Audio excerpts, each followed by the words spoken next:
when people talk about atheism, they often just think, well, it's simple, right? It's just not believing in God. Yeah. But it's actually way more complicated than that. I think you probably sense that. That's kind of why you're here, Uh-huh.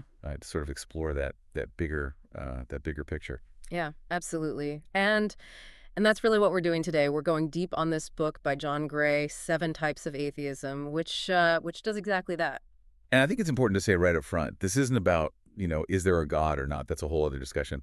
This is about what Gray does so well. It's about, well, what happens when people don't believe? What kinds of worldviews pop up, in the absence of that faith? And what Gray does so well is show how some of these atheistic movements actually end up functioning almost like religions themselves. That's interesting. So our mission for today, for this deep dive, is to kind of unpack some of these unexpected forms that atheism can take, and also maybe some unsettling ones too. It's like we're following all these different paths people have taken when they step away from traditional faith, and the destinations, well, they're not always what you'd expect. So like this idea of ersatz religions, that's pretty central to Gray's argument. What does that actually look like? He's using that term, ersatz religions, to talk about atheistic movements that, sometimes without even realizing it, end up filling the same roles as traditional religions. They give you a way to understand the world, a sense of community. Sometimes they even have, like, rituals and a moral code. And one prime example Gray brings up is Auguste Comte's positivism. What's the story there? Well, Comte's life was pretty dramatic, actually. Like, lots of intense intellectual stuff, but also lots of personal turmoil. And he was actually he was really influenced by this guy, Henri de Saint-Simon, who was a pretty interesting character himself. Oh yeah, tell me about him. Well, Saint-Simon, he came from, a noble family, but his life was like a roller coaster, from financial success to almost committing suicide. I mean, the guy was all over the place. Wow, that is quite a background. Yeah. But how did all that, how did his experiences, how did that shape his ideas? And then ultimately, how did that end up influencing Comte? Well, Saint-Simon was one of the first thinkers to really grasp the huge changes that industrialization was bringing about socially. I mean, even Marx thought of him as a founder of socialism. But the really crucial part, at least for our discussion today, is that Saint-Simon came up with this idea of a religion of humanity. It's in his book, Nouveau Christianism from 1825. And basically, he shifted the focus from, worshiping God to, well, human progress, human well-being. And scientists, they become the new moral guides. You can see the seeds of Comte ideas right there, So basically, instead of worshiping, a divine being, you're worshiping humanity. And scientists, they're like the new priests.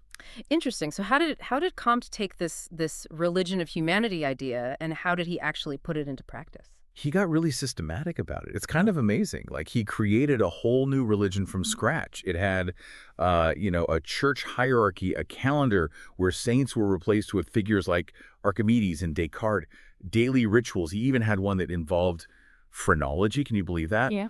And even like a Virgin Mary figure, but it was based on this woman he loved who died young. He was pretty serious about So he even wrote a catechism, right? He did. It's called Catechism Positivist. It came out in 1852, and in it, he lays out all the dogmas, the practices of this new faith, positivist rituals, pilgrimage sites. He even had ideas about like special clothing that people would wear to encourage altruism. And, well, this probably won't surprise you, but Comte actually had ambitions to be like the Pope of humanity. Oh, wow. No kidding. No kidding. And get this, he even signed his marriage certificate, get this, Brutus Napoleon Comte. Like making a statement. That's pretty wild. Yeah. But did this positivist cult actually gain any traction? It seems so, I don't know, so elaborate. It did spread beyond France, surprisingly. Britain, other parts of Europe, even Latin America. There's still a small positivist community in Brazil. Really? Yeah.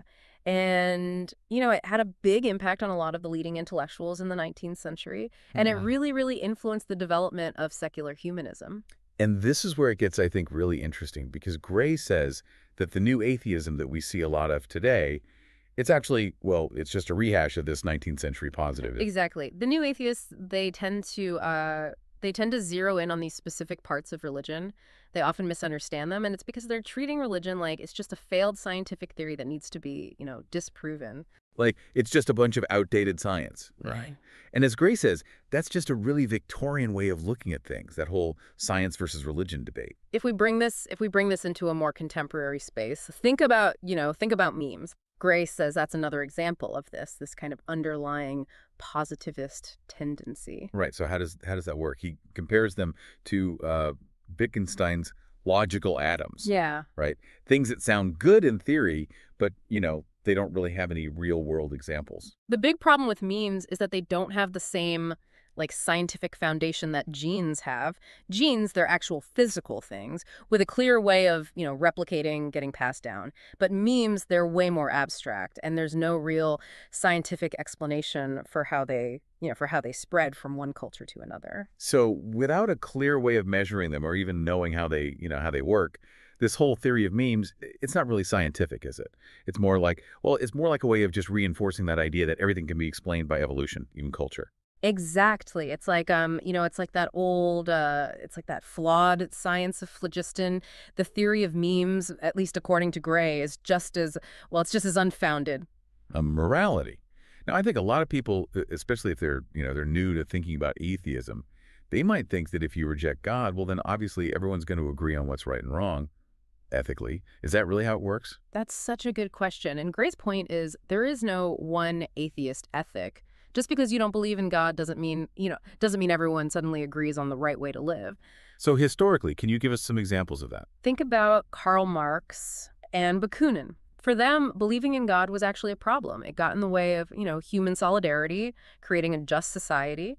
Then you have Max Stirner, who saw God as this limit on the individual ego, on self-expression. And Nietzsche, of course, he famously rejected what he called slave virtues, like humility and compassion. He wanted a whole new kind of morality. And what about those materialist thinkers in 18th century France? They were pretty radical, right? Oh yeah, some of them, like Lemaitre, they were really into, sensual pleasure, pursuing bodily gratification. And actually a lot of the English atheists at the time, they were kind of shocked by that. They had much more, socially conservative views. Even John Stuart Mill, he wanted a religion of humanity, just like Comte, to replace Christianity. But he still really believed in those Victorian Christian values, like self-improvement, both moral and spiritual, not just pursuing pleasure. Exactly. Mill's vision for a post-religious society, it was still shaped by, by the ethics he grew up with. And he never really questioned that idea that, that morality is just this obligation in and of itself. So what's the big takeaway here? It seems like historically atheist movements, they often just end up creating new religions in a way, don't they? Well, that's the key point, isn't it? They become vehicles for substitute religions. They give you these new frameworks for meaning and for value. And it could be anything, really. That 19th century faith in science and progress, or Lenin's, his dialectical materialism, which had its own historical tellus, or even, Ayn Rand with her focus on the Nietzschean Übermensch. Right. So you just replace one set of beliefs with another. Now let's talk about what Gray calls the darker side of secular utopianism. How is that, this kind of evangelical zeal in some atheist movements, how has that led to some pretty problematic politics? Oh, this is where things can get a little uncomfortable, for sure. Throughout history, certain forms of atheism, they've taken on this almost like a religious fervor, and that's led to some pretty troubling outcomes.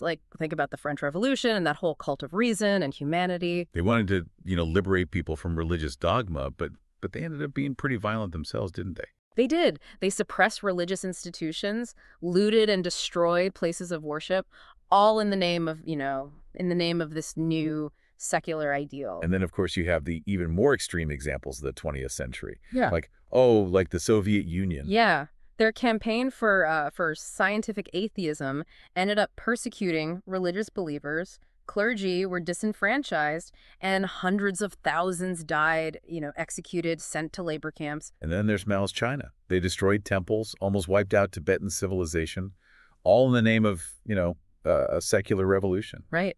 And Gray actually goes into this whole idea of modern political religions. He goes into it in much more detail in chapter 4 of the book. He points out these recurring patterns.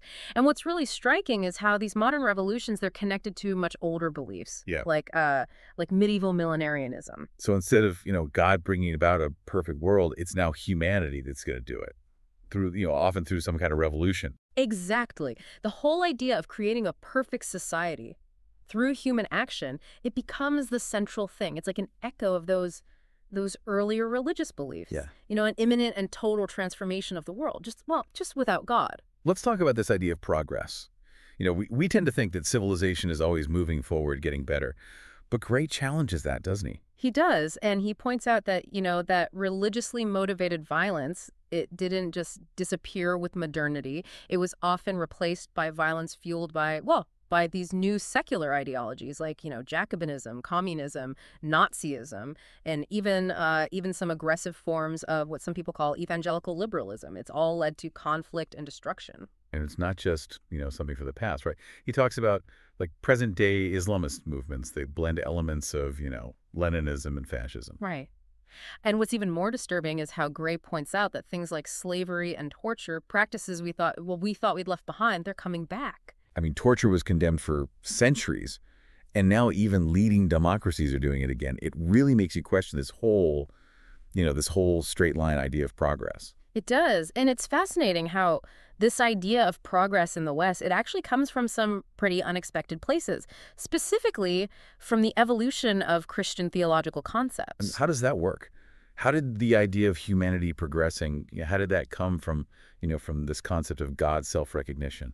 It's an interesting chain of thought. You can trace it back to John Scotus Erigena through these Christian mystics like Angelus Silesius and Jacob Boehme, all the way to like Hegel and his idea of the world spirit, and Marx with his focus on humanism. The shift is from a God who knows himself through creation to humanity coming to see itself as like divine, capable of infinite progress. So it's like Marx's view of history, it's like a secularized version of, the Christian story of the fall and redemption. Exactly. A repackaged Christian theodicy. You have this original state of primitive communism. It's like Eden, then the alienation and suffering throughout history. That's the fall, and finally the return to unity and full self-consciousness, in this final stage of communism. That's salvation. The whole structure it's remarkably similar. Now, Nietzsche, he famously said that Christianity was Platonism for the people.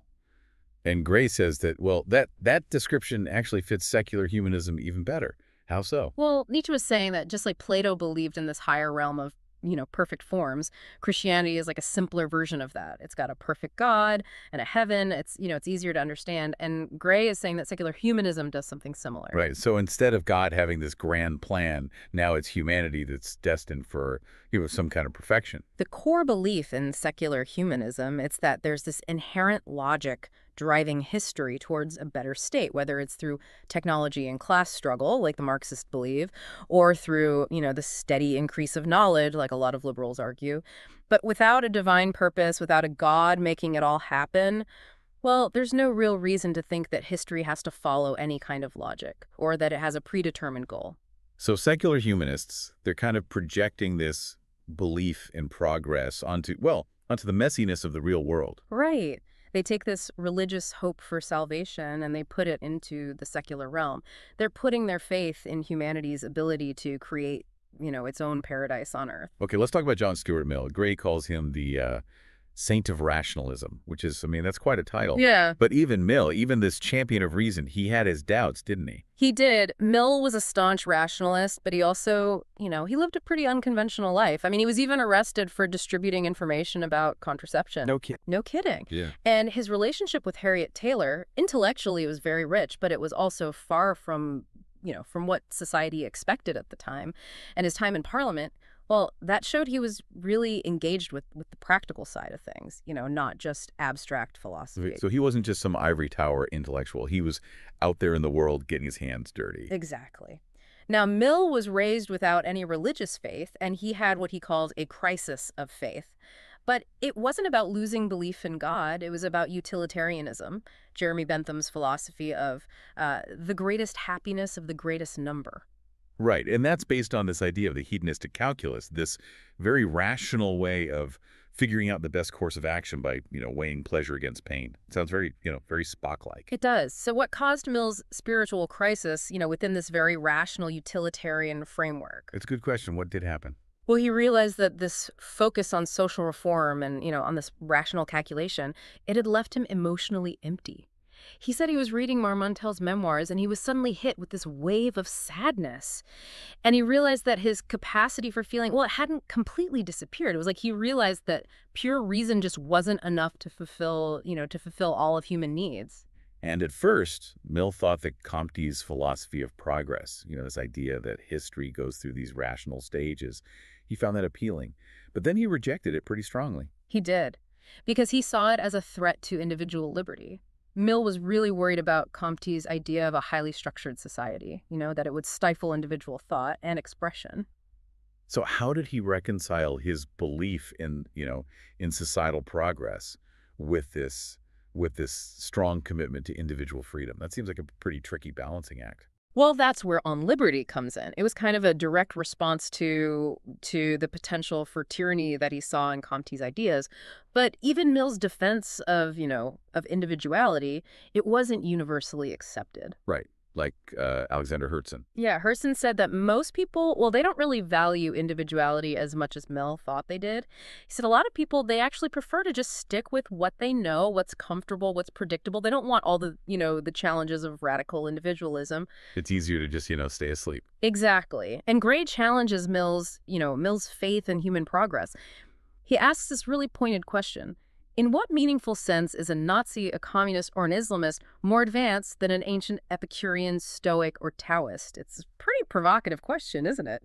It is. It makes you think, well, what are we actually progressing towards? Is it even, is it even progress at all? Mm-hmm. And if we think about Mill's, his idea that sensory experience is the foundation of all knowledge, then this concept of, of unified humanity, all striving for progress, it starts to seem a little shaky. It does. It's almost like, well, maybe Mill was still influenced by, by some underlying Christian ideas, like this idea of a shared human spirit and a shared destiny. And like we talked about earlier, the evidence that humanity is actually learning from its mistakes and morally progressing, well, it's pretty mixed. It is, and that creates this real tension in liberal thought. You got this commitment to empirical reasoning, but also this optimistic vision of the future. Right. So how do you reconcile those two? That's the challenge. And Gray argues that Mill, even though he was raised without religion and he was intellectually independent, he never really escaped the influence of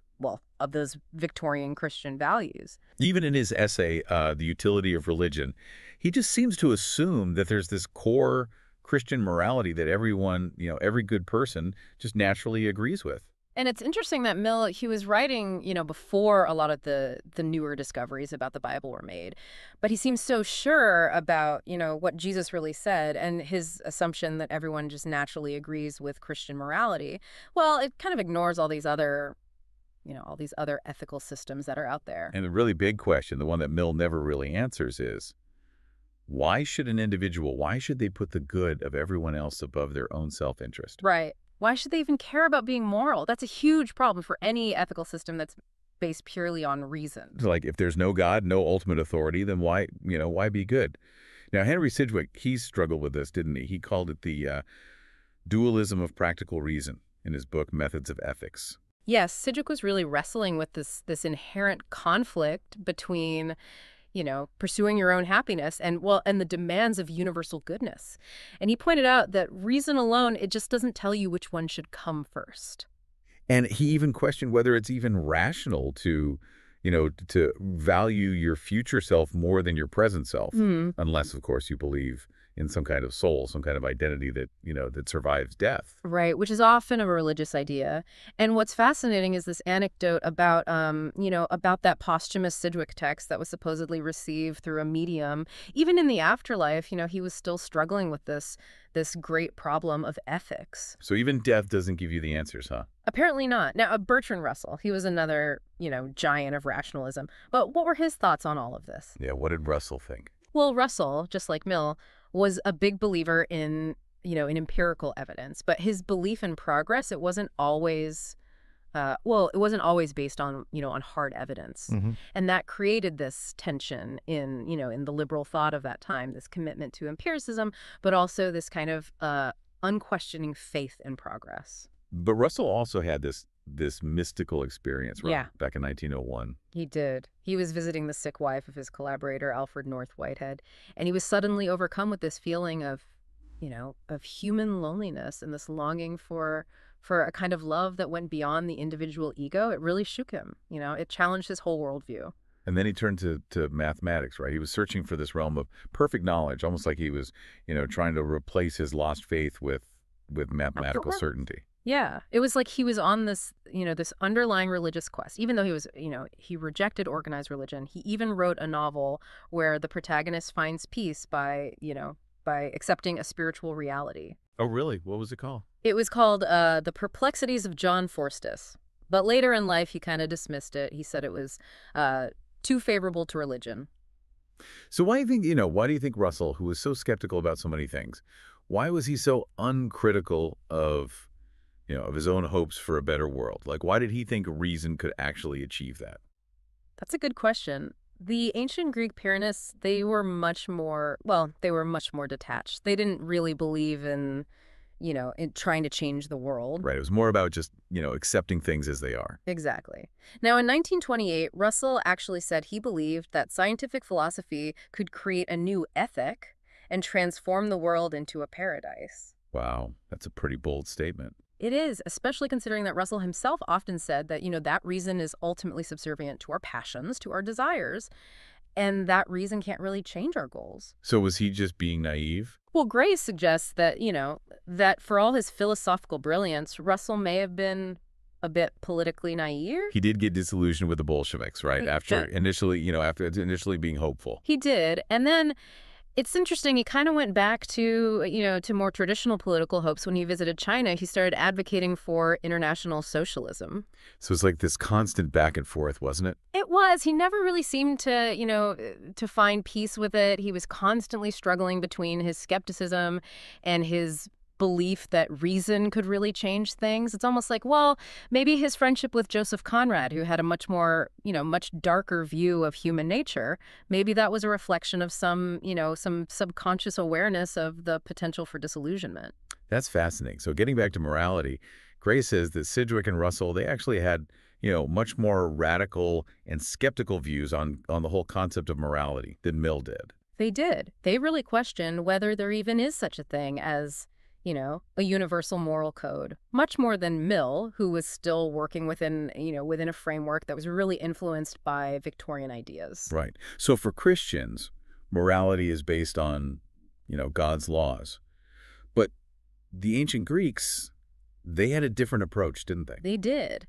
What's interesting about the Greeks is that they included things like, beauty and pleasure in their ethical considerations. It wasn't just about following, a specific set of rules. It's more about living a good life in a broader sense. Exactly. Now let's talk about Ayn Rand and her objectivism. A lot of people might see that as, kind of a fringe movement.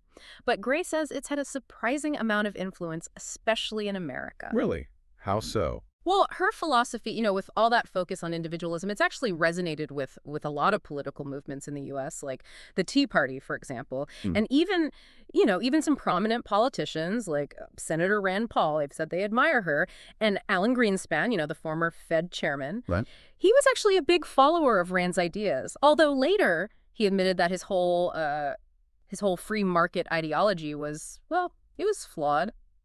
Interesting. So what about those ancient Epicureans we talked about earlier? How does their view of morality, how does that fit in with all of this? Well, the Epicureans, they were all about, tranquility, avoiding pain. And they thought the best way to do that was to just kind of withdraw from public life and not really care about the suffering of others. They found contentment in their own, in their own little world. It's very different from Rand, who was much more, outwardly focused and politically engaged. So two very different approaches to, to living a good life. Now, Gray talks about this strange faith in science. What does he mean by that? He's talking about how in the late 19th, early 20th centuries, a lot of rationalists, they actually embraced what we now call scientific racism. Oh, right. Like the Rationalist Press Association publishing Ernst Haeckel's The Riddle of the Universe. That was a really popular book, Right. right? It was, and it promoted, a kind of monism and this hierarchy of races with, with white Europeans at the top. And H.G. Wells, in some of his earlier writings, he also had this idea of, a future ruled by a scientific elite, Yeah. and where inferior races would just disappear. And more broadly, if you look at the intellectual trends of that time, there were all these theories of social evolution. They were often based on this really crude analogy to biological evolution. So they were using evolution to justify all sorts of ideologies. Like Mm. Herbert Spencer used it to argue for unfettered capitalism, Mm. and Haeckel and Thomas Huxley, they used it to support, European racial superiority. Mm. And later you had Sidney and Beatrice Webb, who saw Stalin's Russia as the next step in human progress. Yeah. And then there's Francis Fukuyama, who famously declared that democratic capitalism was the end of history. Right. And the point is, this whole idea of social evolution, it's just a really flawed concept. And it keeps coming back, just dressed up in new clothes. It seems like that scientific racism, it's like with Haeckel and Huxley, it wasn't just some weird anomaly. It was following a path that had been laid by earlier Enlightenment thinkers. Exactly. We tend to think of the Enlightenment as, as this time of reason and human dignity and equality. But it was much more complicated than that, and actually pretty disturbing in some ways. So Gray says that even some of the big names, like Hume and Kant and Voltaire, even they had these ideas about racial hierarchy. Yeah, and it makes you wonder, was the Enlightenment, at least in part, was it about asserting the superiority of Europeans and their colonies over the rest of the world? And if it was, then maybe modern racism isn't some perversion of the Enlightenment. Maybe it's actually a direct result of it. So it's not like, the Enlightenment went wrong. It's Right. that it had these built-in problems from the start. That's a pretty challenging idea. It is, and there's a lot of evidence for it. Like Hume, in a footnote, he linked skin color to supposed differences in intelligence. Kant had similar views. He even implied that black people might be like a lower species of human. Wow. And then there's the whole history of polygenesis, the idea that different races, they had separate origins. Right. And those theories, they went all the way back to Paracelsus. They were used to justify, enslaving indigenous people. And later they were dressed up in scientific language. By people like Samuel Morton. He was the one who used cranial capacity to argue for racial differences in intelligence. Oh, yeah. And then there's Cesare Lombroso, who said that criminals were, throwbacks to earlier stages of evolution. And he also believed in, white racial superiority. Exactly. And then there's Voltaire. His anti-Semitism, it actually came from that Enlightenment belief in universal humanity. He thought that Jewish people, they could only be truly human if they gave up their own religion and culture and assimilated. So it's like racism and anti-Semitism. They weren't just mistakes. They were actually a result of some of the core beliefs of the Enlightenment. Yeah. That's a tough pill to swallow. It is. Now let's talk about Franz Mesmer and his theory of animal magnetism. Yeah, he was a pretty colorful character. All those healing seances, the secret societies, the rituals. What was all that about? Mesmer, he was like an early version of what would later become these science-based substitute religions, and they all aimed at improving humanity through knowledge, through